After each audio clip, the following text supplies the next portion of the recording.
In 1812, the United States and Great Britain were once again at war due to trading disputes, opposing military alliances, and lingering animosity caused by the American Revolution. But during the peak of the conflict, in late 1814, Great Britain attempted to dishearten the United States by invading its capital, Washington, D.C. On August 19, 1814, the British sailed into Chesapeake Bay and landed at Benedict, Maryland. 5,000 troops marched towards the American capital. Upon hearing this, American General William Winder led 7,000 inexperienced troops to meet the British. But they were crushed at the Battle of Bladensburg, which opened a clear path for the British to march on Washington. The American High Command became aware of the plot to occupy the capital, and on August 24th, Dolley Madison, the wife of President James Madison, received an urgent message from her husband to flee the area. She loaded up some wagons with priceless items, including some of our most precious documents, like the original drafts of the Constitution, the Declaration of Independence, and the famous Lansdowne portrait of George Washington. She frantically escaped the presidential mansion just as British Admiral George Cockburn and his troops swarmed the city. Cockburn ordered the city to be set ablaze.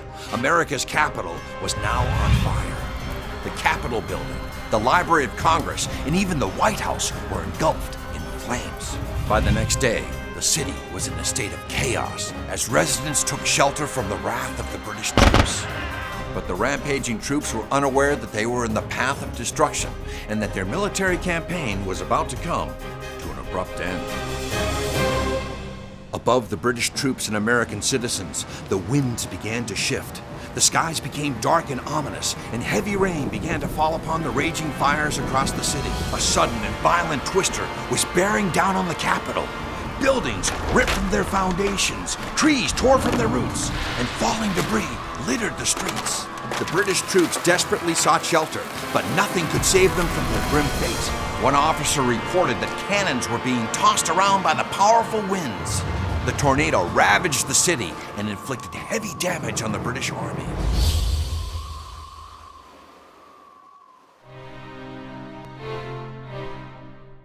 As the storm subsided, survivors emerged from their shelters and were stunned by the degree of devastation leveled upon the city.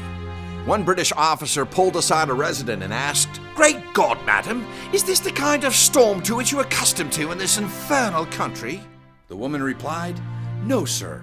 This is a special interposition of Providence to drive our enemies from the city." Whether it was by sheer coincidence or divine intervention, the storm had saved the capital, and the British, battered and broken, retreated to their ships. President James Madison and the First Lady returned to the city on August 27th, and eventually a peace treaty between the two nations was signed. Washington, D.C. was rebuilt from the ground up, and some of those historic structures that were saved still stand today. In their two wars with Great Britain, the Americans had one distinct advantage. They were conditioned to their environment, and the British were not. During the Revolutionary War, the volatile American climate and intense weather time and time again returned the advantage in their favor. And in the War of 1812, when their capital was under siege and surrender seemed imminent, a sudden whirlwind rose up and doused a burning city, driving out an occupying force and preserving our nation's history.